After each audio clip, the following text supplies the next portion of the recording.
Hoje vamos tratar das espécies de ação penal, ou seja, ação penal pública incondicionada, ação penal pública condicionada e ação penal de iniciativa privada, bem como dos institutos do perdão, perempção, renúncia e da decadência.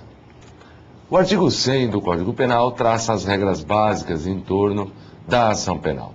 Tal dispositivo declara que a ação penal pode ser pública ou privada. A ação pública, nos termos do artigo 129, inciso 1 da Constituição Federal, é de iniciativa exclusiva do Ministério Público, órgão do Estado composto por promotores e procuradores de justiça. Na ação pública, vigora o princípio da obrigatoriedade, ou seja, havendo indícios suficientes, surge para o Ministério Público o dever de propor a ação penal. Assim, o Ministério Público é quem pode propor a ação penal. Artigo 129, inciso 1 da Constituição Federal, sendo que o mesmo tem o dever de propô-la, em razão do princípio da obrigatoriedade, de modo que este é chamado de poder-dever. Os senhores vão encontrar os doutrinadores por muitas vezes afirmando que o MP tem o poder-dever de propor a ação penal, sendo que agora sabem por que razão fazem esta afirmativa. A peça processual que dá início à ação pública é a denúncia, onde o promotor de justiça narra os fatos, tipifica-os na lei penal, pedindo ao juiz que processe determinada pessoa por aquela infração penal que cometeu. A ação penal pública se divide em ação penal pública incondicionada e pública condicionada. A ação penal pública incondicionada é a regra no direito penal. O oferecimento da denúncia independe de qualquer condição específica. No silêncio da lei, o crime será de ação penal pública incondicionada. É o artigo 100, caput do Código Penal. Já na ação penal pública condicionada, o oferecimento da denúncia depende da prévia existência de alguma condição. A ação pública condicionada pode ser condicionada à representação da vítima ou de seu representante legal, o que deve ser entendido como manifestação de vontade de processar seu agressor. A ação pública condicionada pode ser também condicionada à requisição do ministro da Justiça, nos casos em que a lei expressamente prevê, como, por exemplo, o artigo 145, parágrafo único, nos crimes contra a honra do presidente da República. A titularidade da ação continua a ser do Ministério Público, mas este somente poderá oferecer a denúncia se estiver presente a representação ou a requisição que constituem, em verdade, autorização para o início da ação. Em face disso, representação e requisição do ministro da Justiça tem natureza jurídica de condições de procedibilidade.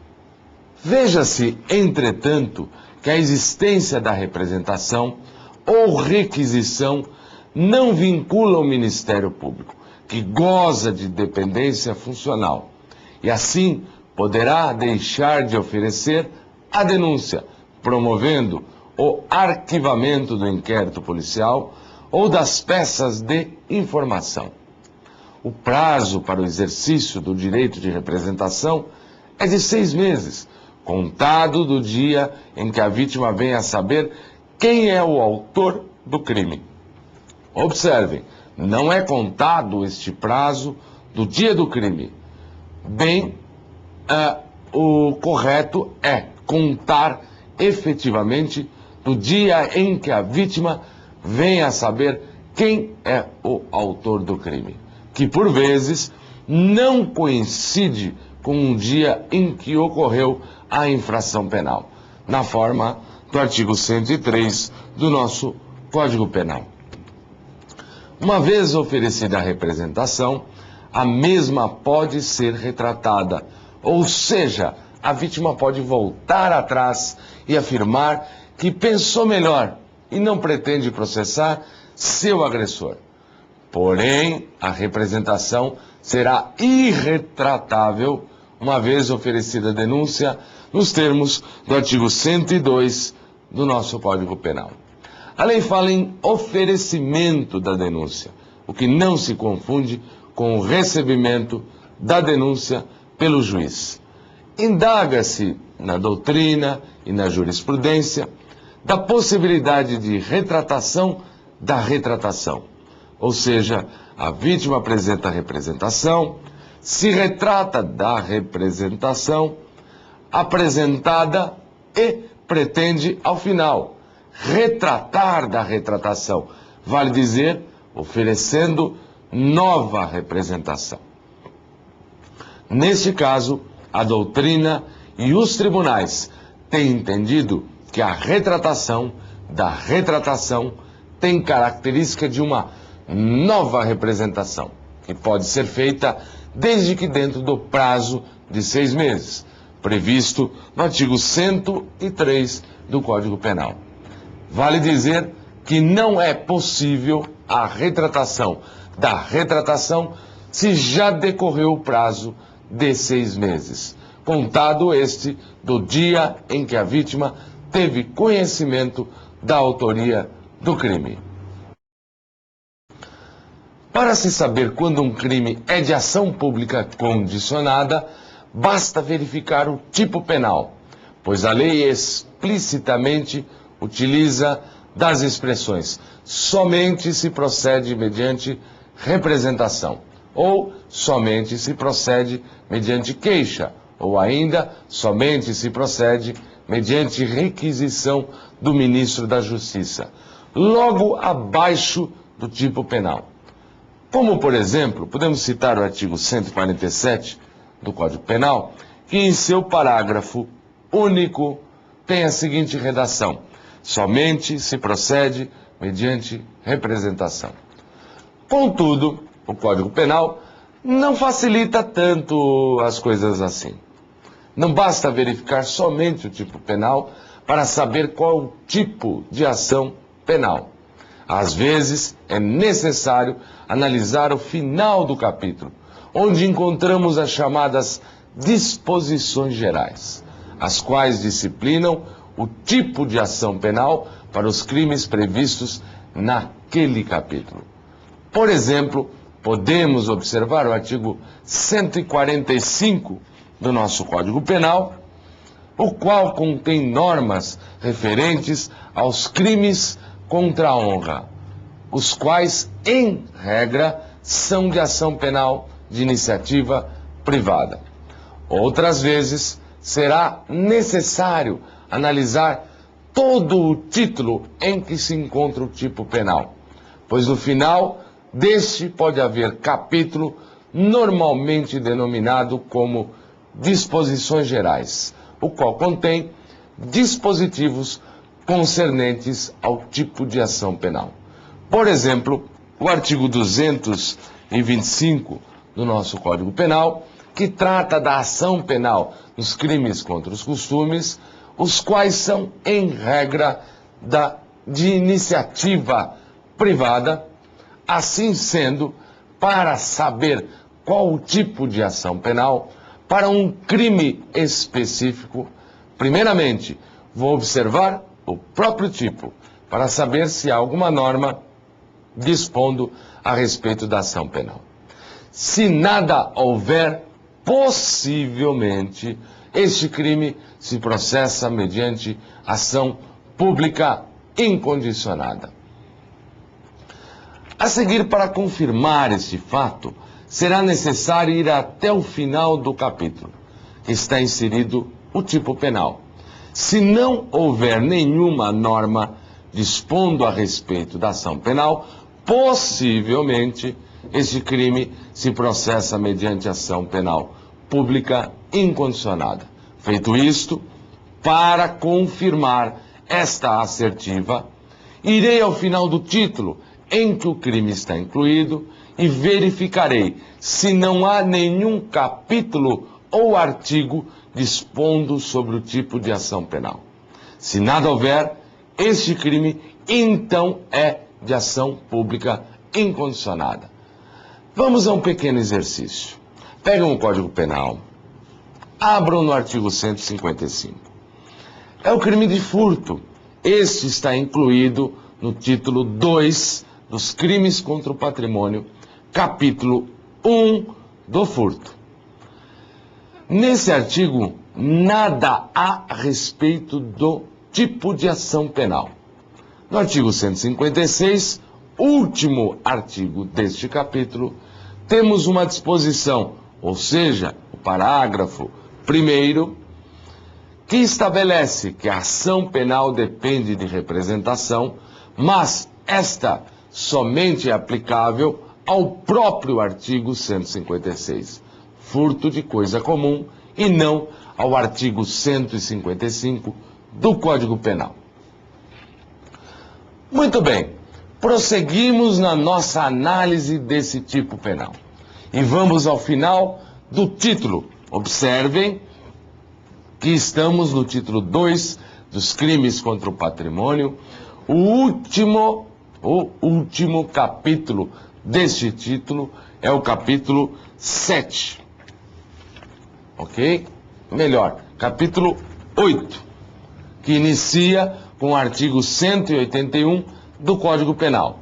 Encontramos, então, os artigos 182 e 183, que tratam das regras relacionadas com os crimes previstos nesse título, ou seja, do artigo 155 ao artigo 180. Observem que há exceção do roubo, extorsão ou do crime praticado com violência ou grave ameaça. Artigo 183, inciso 1. Ou contra a pessoa com idade igual ou superior a 60 anos. Artigo 183, inciso 3. A ação penal será pública condicionada nas hipóteses previstas no artigo 182. Assim sendo, podemos concluir que o crime de furto, artigo 155 do Código Penal, em regra, é de ação penal pública incondicionada, sendo de ação pública condicionada à representação somente nas hipóteses do artigo 182, melhor dizendo, do mesmo Código. Contudo, esta regra da análise do tipo, depois do capítulo e por final do último capítulo que compõe o título, encontra exceção. Essa exceção se refere aos crimes de lesões corporais culposas, artigo 129, parágrafo 6º, e lesões corporais dolosas leves, artigo 129, caput, ambos do Código Penal, os quais dependem de representação nos termos do artigo 88 da Lei 9.099 de 95. Como se vê, neste caso, a disposição a respeito da ação penal não se encontra no próprio título. Melhor, no próprio tipo. No final do capítulo ou no último capítulo que compõe o título, mas sim em uma lei em apartado.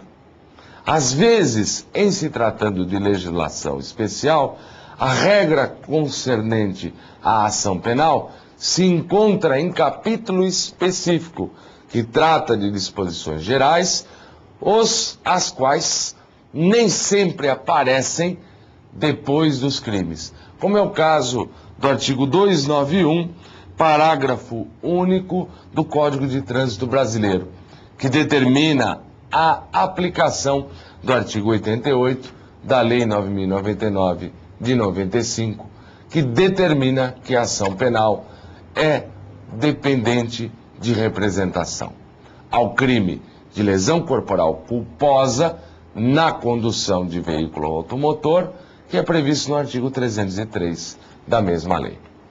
Cuidemos da ação penal privada. Esta ação penal é de iniciativa do ofendido, ou quando menor ou incapaz de seu representante legal. O legislador, atento ao fato de que determinados ilícitos atingem a intimidade das vítimas, deixa a critério destas o início da ação penal. Na ação privada, portanto, vigora o princípio da oportunidade ou da conveniência. Ou seja, ainda que existam provas cabais de autoria e materialidade, pode a vítima optar por não ingressar com a ação penal, para evitar que os aspectos de sua intimidade sejam discutidos em juízo. A peça inicial da ação privada é a queixa, que nada mais é que uma peça idêntica à denúncia. Só que esta, ou seja, a queixa, é assinada por um advogado, contratado pela vítima e não por um promotor de justiça, como ocorre na ação penal pública. A ação penal somente tem início efetivo quando o juiz recebe a denúncia ou a queixa, ou seja, quando o magistrado admite a existência de indícios de autoria e materialidade de uma infração penal. E assim determina a citação do acusado para que este seja interrogado e produza sua defesa. A ação penal privada subdivide-se em ação penal privada exclusiva, personalíssima e subsidiária da pública. Na ação penal privada exclusiva, a iniciativa é da vítima ou de seu representante legal, obviamente através de um advogado, na forma do artigo 100, parágrafo 2º do Código Penal. Em caso de falecimento do ofendido, ou seja, da vítima, antes do início da ação penal, esta poderá ser intentada dentro do prazo decadencial de 6 meses por seu cônjuge ascendente, descendente ou irmão, na forma do artigo 100, parágrafo 4º do Código Penal. Se a morte ocorrer após o início da ação penal, poderá o ofendido ser substituído no prazo de 60 dias, nos termos do artigo 60, inciso 2, do Código de Processo Penal. Na ação penal privada personalíssima, a ação só pode ser intentada pela vítima em caso de falecimento, antes ou depois do início da ação, não poderá haver substituição para a sua propositura ou prosseguimento. Temos a ação penal privada subsidiária da pública na seguinte hipótese: o Ministério Público, ao receber o inquérito que apura crime de ação penal pública condicionada ou incondicionada, possui prazo de 5 dias para oferecer denúncia se o indiciado está preso e de 15 dias se ele está solto, na forma do artigo 46 do Código de Processo Penal. Findo este prazo, sem que o Ministério Público tenha se manifestado, surge para o ofendido o direito de oferecer queixa subsidiária em substituição à denúncia, não apresentada pelo titular da ação penal. O direito de apresentar essa queixa subsidiária inicia-se com o término do prazo do Ministério Público e estende-se pelos 6 meses seguintes. Como o prazo do Ministério Público é impróprio, poderá o promotor de justiça oferecer denúncia também dentro desses 6 meses, caso a vítima não tenha ainda apresentado a queixa substitutiva, e até mesmo após tal período, desde que não tenha havido a prescrição.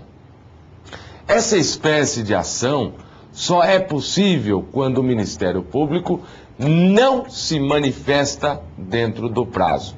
Assim, se o promotor de justiça promove o arquivamento do feito ou requer o retorno do inquérito à delegacia para novas diligências, não cabe a queixa subsidiária. Essa espécie de ação penal está prevista no artigo 100, parágrafo 3º do Código Penal e no artigo 29 do Código de Processo Penal.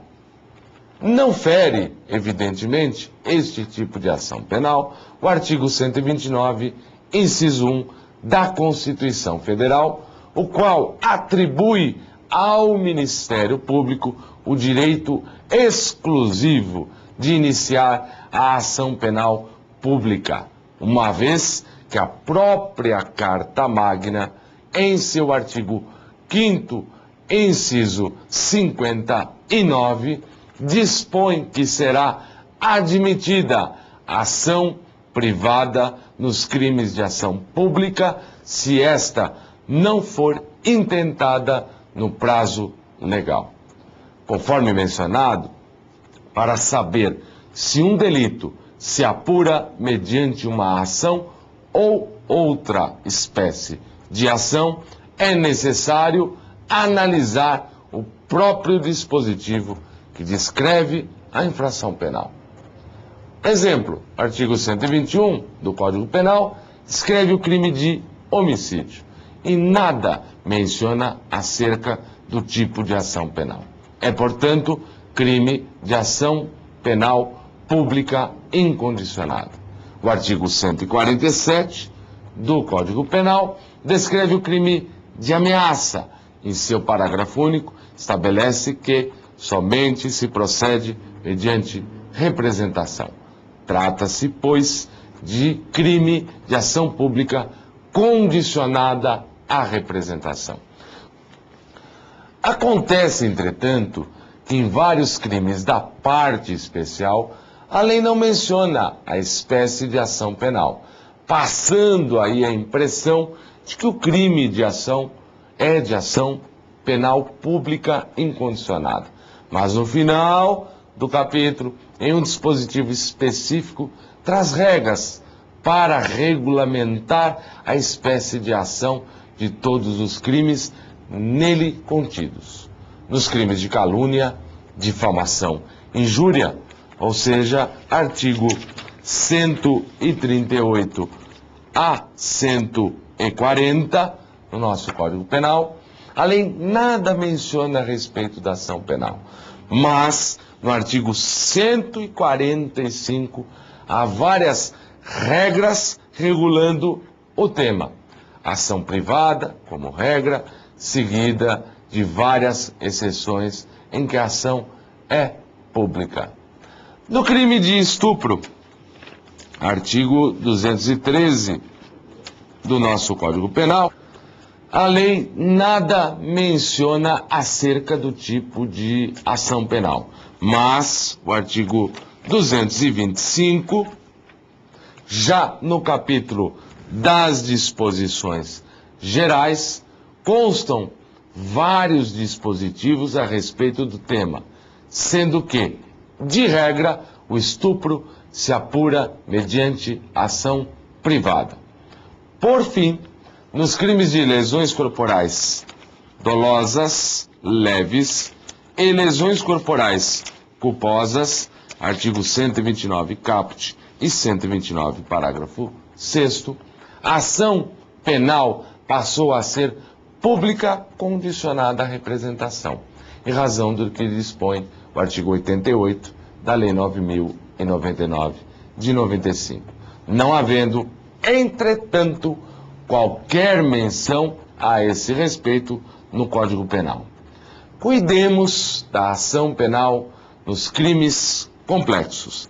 Reza o artigo 101 do nosso Código Penal, que quando a lei considera como elemento ou circunstância do tipo legal fatos que por si mesmos constituem crimes, cabe ação pública em relação àquele, desde que, em relação a qualquer destes, se deva proceder por iniciativa do Ministério Público.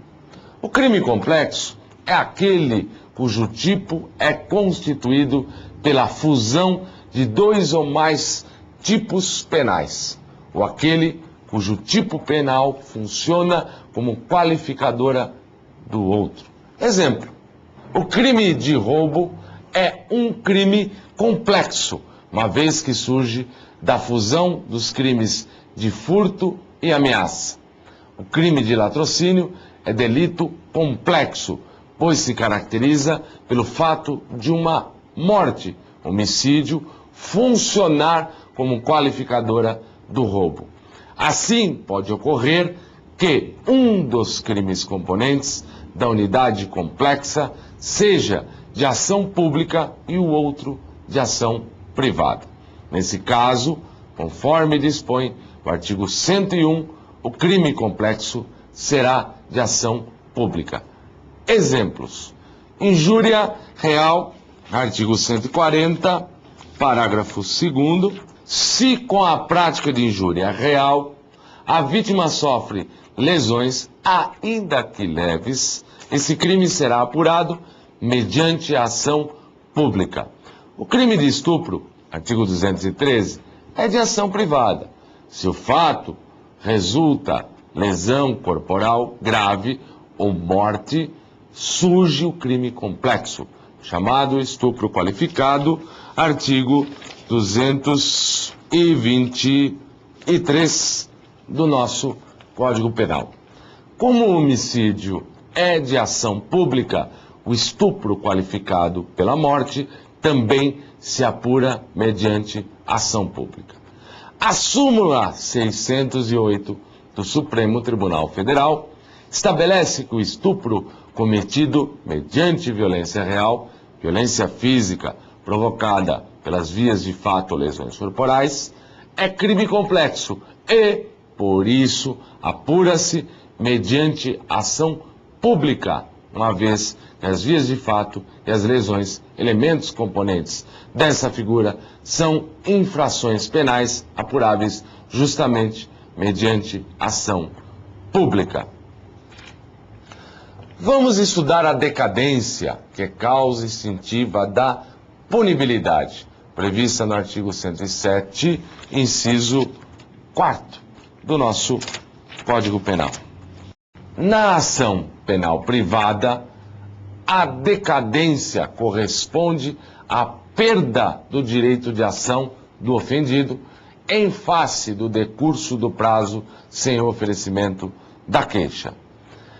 Essa perda atinge também o jus puniendi, gerando a extinção da punibilidade do autor da infração. Nos crimes de ação pública condicionada à representação, a decadência decorre do não oferecimento da representação no prazo legal, fator que impede ao titular da ação penal, ou seja, o Ministério Público, de oferecer denúncia e, portanto, gera também a extinção da punibilidade. Não existe prazo decadencial nos crimes de ação pública condicionada à requisição do ministro da Justiça. A decadência somente é possível antes do início da ação penal e comunica-se a todos os autores do crime. Nos termos do artigo 103 do nosso Código Penal, salvo disposição expressa em contrário, o ofendido decai do direito de queixa ou de representação, se não o exercer no prazo de 6 meses, a contar do dia em que a vítima veio a saber, ou seu representante legal vieram, melhor dizendo, a saber, a tomar conhecimento da autoria do crime.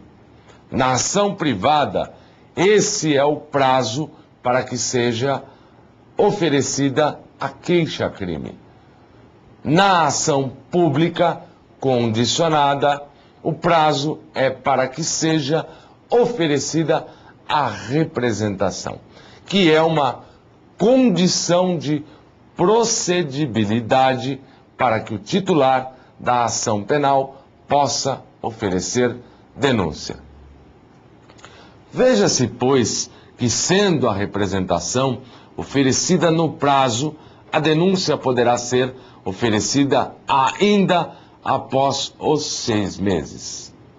No caso de crime continuado, o prazo decadencial conta-se isoladamente em relação a cada um dos crimes, ou seja, a partir da data em que se descobre a autoria de cada um dos delitos. No crime habitual, cuja existência pressupõe uma reiteração de atos, a decadência é contada a partir do último ato conhecido pelo ofendido. Na hipótese de crime permanente, o prazo decadencial somente começa a fluir após a cessação da permanência, mesmo que a autoria seja conhecida desde a data anterior.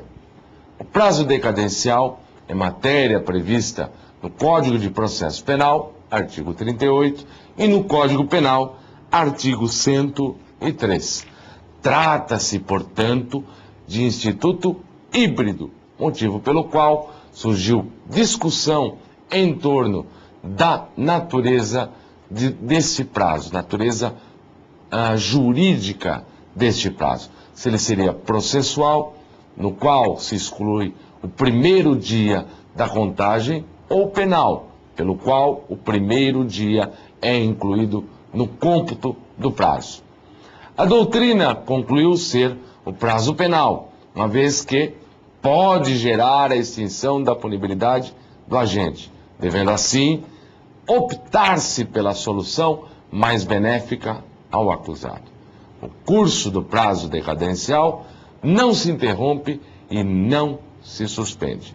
Por isso, a instauração de inquérito policial nos crimes de ação privada e o pedido de explicações nos crimes contra a honra, artigo 144 do nosso Código Penal, não obstam a sua fluência.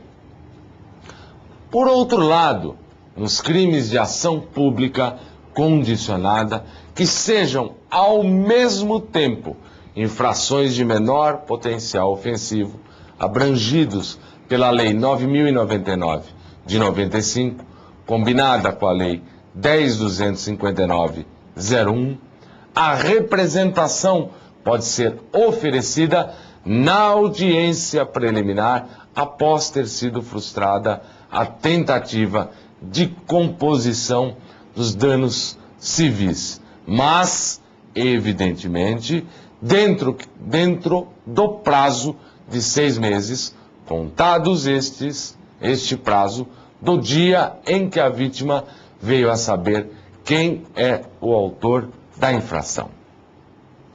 Quanto à titularidade do direito de queixa e representação, temos as seguintes regras. Se a vítima for menor de 18 anos, apenas o seu representante legal poderá exercer o direito.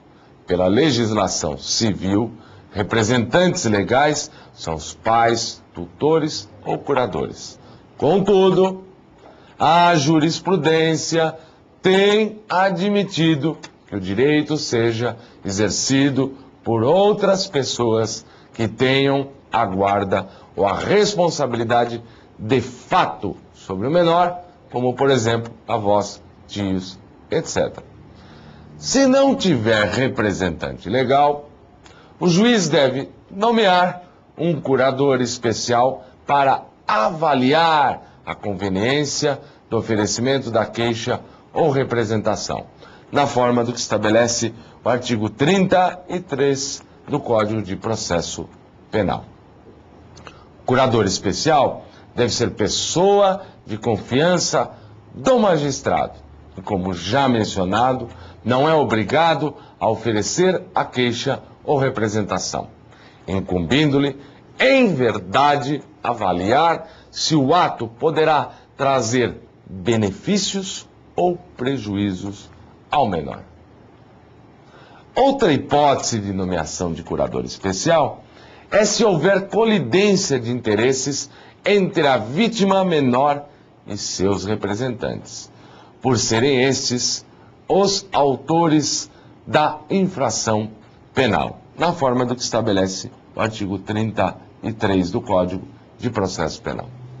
No caso da vítima falecer antes do decurso do prazo decadencial, o direito de queixa ou de representação passará ao seu cônjuge, ascendente, descendente ou irmãos, na forma do artigo 24, parágrafo 1º do Código de Processo Penal. Havendo duas ou mais vítimas, se apenas uma delas representar, somente em relação a ela a denúncia poderá ser oferecida. Assim, se alguém provoca lesões corporais em 3 vítimas e apenas uma delas representa, a denúncia somente poderá ser ofertada em relação àquela que representou, desprezando-se, nesse caso, o concurso formal. O artigo 35 do Código de Processo Penal, que dispunha que a mulher casada somente poderia exercer o direito de queixa se tivesse o consentimento do marido, não foi recepcionado pela Constituição Federal. Artigos 3º, inciso 4º, 5º, inciso 1º e 226, parágrafo 5º, tendo sido objeto de revogação expressa pela Lei nº 9.520, de 97. Cuidemos da perempção, que está relacionada com a ação penal privada. A perempção é uma causa extintiva de punibilidade na forma do artigo 107, inciso 4º do Código Penal. A perempção é uma sanção aplicada ao querelante, consistente na perda do direito de prosseguir na ação penal privada em razão de sua inércia ou negligência processual. A perempção somente é possível após o início da ação penal e, uma vez reconhecida, estende-se a todos os autores do delito. Saliente-se também que a perempção é instituto exclusivo da ação penal privada, sendo, portanto, incabível nos crimes de ação pública, bem como nos crimes de ação penal privada, subsidiária ou substitutiva da pública. Nesses últimos, caso o querelante se demonstre desidioso, o Ministério Público retoma a titularidade da ação, na forma do que estabelece o artigo 29 do Código de Processo Penal, não se podendo cogitar, neste caso, de perempção. As hipóteses de perempção estão elencadas em um rol constante do artigo 60 do Código de Processo Penal, que contém 4 incisos. A primeira hipótese ocorre quando, iniciada a ação, o querelante deixar de promover o andamento do processo durante 30 dias seguidos. Essa hipótese só se aplica quando há algum ato a ser praticado pelo querelante, uma vez que este não é obrigado a comparecer mensalmente em juízo apenas para pleitear o prosseguimento do feito. Ademais, a perempção é inaplicável quando o fato decorre de força maior, como, por exemplo, greve dos funcionários do Poder Judiciário. Também não existe perempção quando a culpa pelo atraso é da defesa. Decorridos os 30 dias, deverá ser declarada a perempção e a ação não poderá ser reproposta. Não se deve confundir essa regra com as de processo civil, que permitem ao autor propor novamente a ação quando o juiz julga extinto o processo sem julgamento de mérito pela não movimentação do mesmo, hipótese em que só será decretada a perempção na terceira vez em que tal extinção se repetir. A segunda hipótese ocorre quando, falecendo o querelante ou sobrevindo a sua incapacidade, não comparecer em juízo para prosseguir no processo dentro do prazo de 60 dias, quaisquer das pessoas a quem couber fazê-lo, ressalvado o disposto no artigo 36 do Código de Processo Penal. Nos termos do dispositivo, se o querelante falecer ou for declarado ausente, ou ainda se for interditado em razão de doença mental após o início da ação penal, esta somente poderá prosseguir se, em um prazo de 60 dias, comparecer em juízo para substituí-lo no polo ativo da ação seu cônjuge, ascendente, descendente ou irmão. Assim, sob o prisma da ação penal, a substituição é uma condição de prosseguimento da ação penal.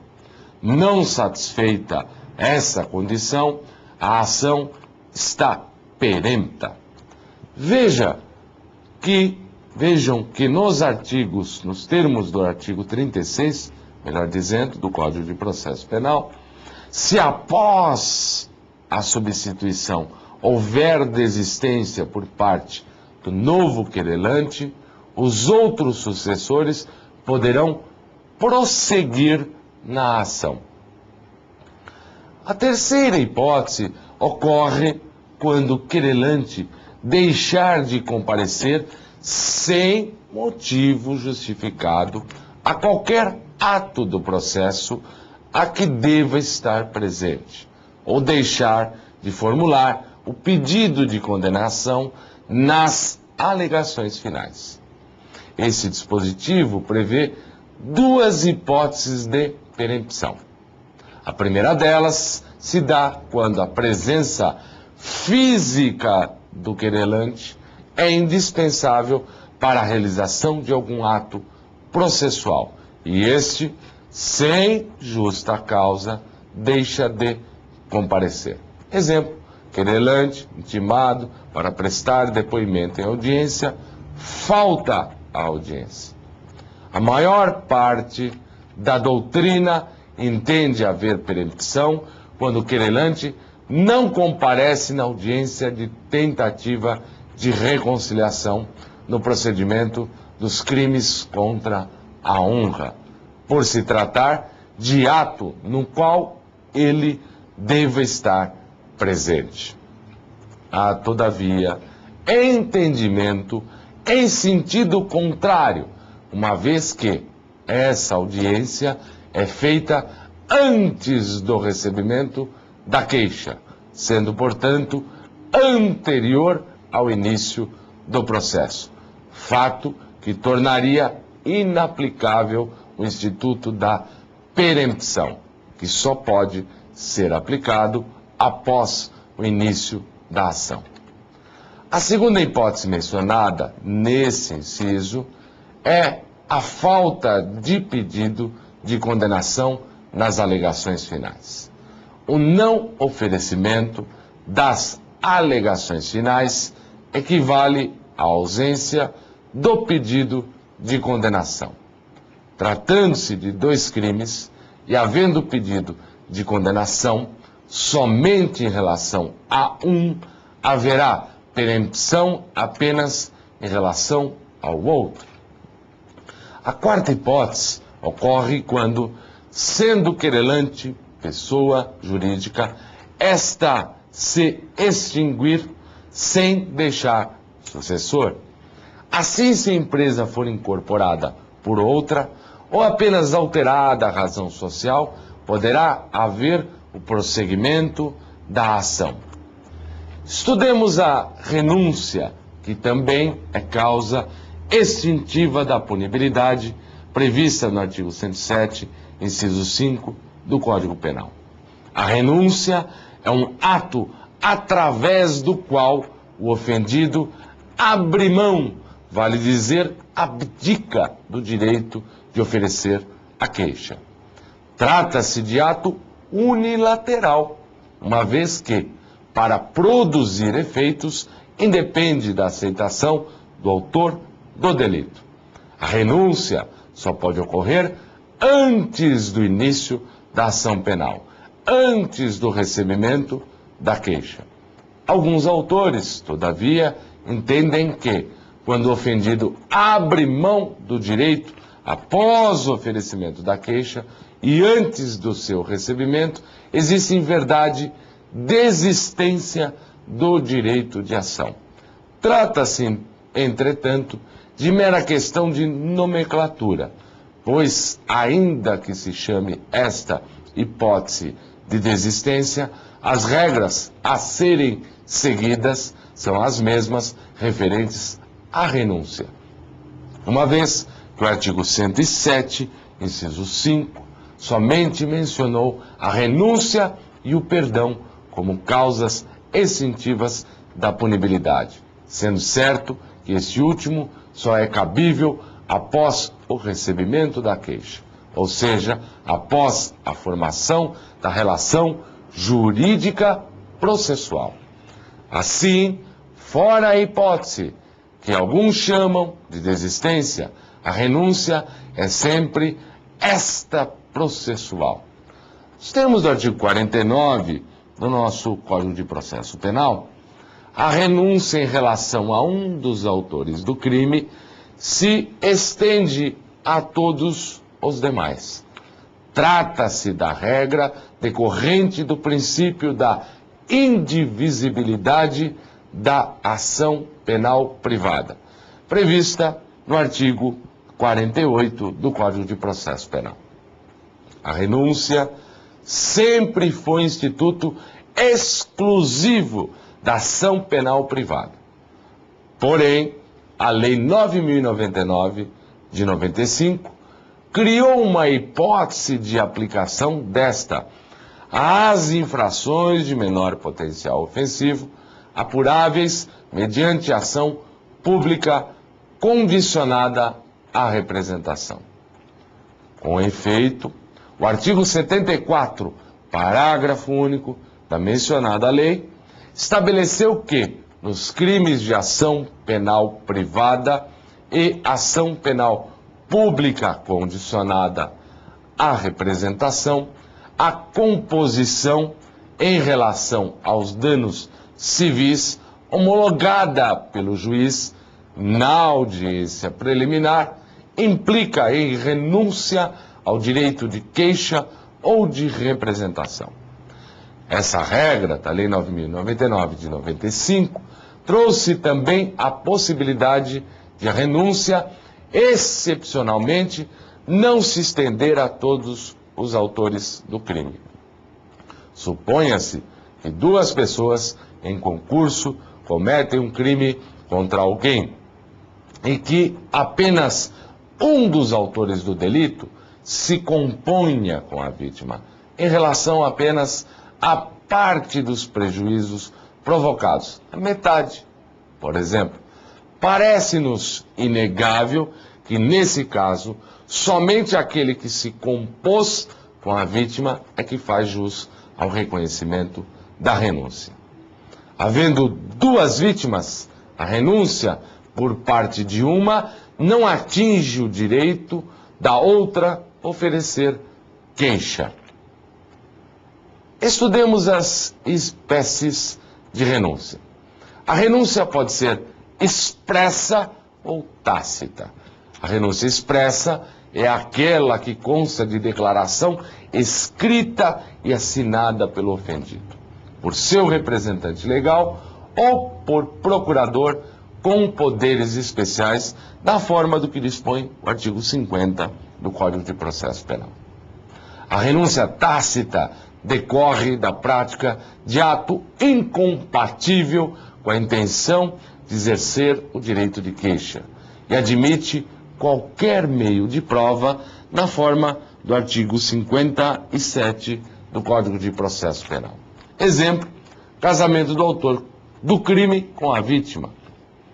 O artigo 104, parágrafo único do Código Penal, estipula que não implica em renúncia tácita o fato de receber o ofendido indenização devida em razão da prática delituosa.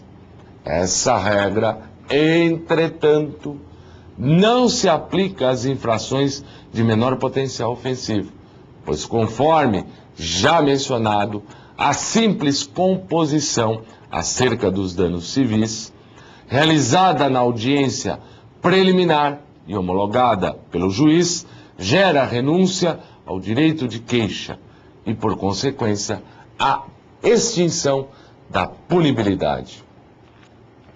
Estudemos o perdão do ofendido. O perdão do ofendido também é uma causa extintiva de punibilidade prevista no artigo 107 e inciso 5 do Código Penal. O perdão do ofendido é um ato através do qual o querelante desiste do prosseguimento da ação penal privada, desculpando o querelado pela prática da infração penal. O perdão só é cabível após o início da ação penal e desde que não tenha havido trânsito em julgado da sentença condenatória. Trata-se de ato bilateral, pois apenas gera extinção da punibilidade se for aceito pelo ofendido. Veja-se que o próprio artigo 107, inciso 5 do Código Penal, diz que se extingue a punibilidade pelo perdão aceito. O perdão é instituto exclusivo da ação penal privada. Nos termos do artigo 51 do Código de Processo Penal, o perdão concedido a um dos querelados a todos se estende, mas somente extingue a punibilidade daqueles que o aceitarem. Havendo dois querelantes e o perdão oferecido por um deles não atinge a ação penal movida pelo outro. O oferecimento de perdão pode ser feito pessoalmente ou por procurador com poderes especiais. O perdão pode ser processual ou extraprocessual. O perdão processual ocorre quando concedido mediante declaração expressa nos autos. Neste caso, dispõe o artigo 58 do Código de Processo Penal que o querelado será intimado a dizer, dentro de 3 dias, se o aceita, devendo constar do mandado de intimação que o seu silêncio importará em aceitação. Assim, para não aceitar o perdão, o querelado deve comparecer a juízo e declará-lo expressamente. O perdão extraprocessual, por sua vez, pode ser expresso ou tácito. Será expresso quando concedido através de declaração assinada pelo querelante ou por procurador com poderes especiais. Será tácito quando o querelante praticar ato incompatível com a intenção de prosseguir na ação. O perdão tácito admite qualquer meio de prova. Nos termos do artigo 59 do Código de Processo Penal, a aceitação do perdão extraprocessual deverá constar de declaração assinada pelo querelado, seu representante legal ou procurador com poderes especiais. Como os senhores observaram, a nossa aula, para sua melhor compreensão, depende que os senhores estejam assistindo o vídeo e estejam em mãos, tenham em mãos o Código Penal e o Código de Processo Penal. Seria interessante também que os senhores tivessem a apostila e assim podem acompanhar e compreender e aproveitar melhor o conteúdo. Mais uma vez, desejo a todos sucesso.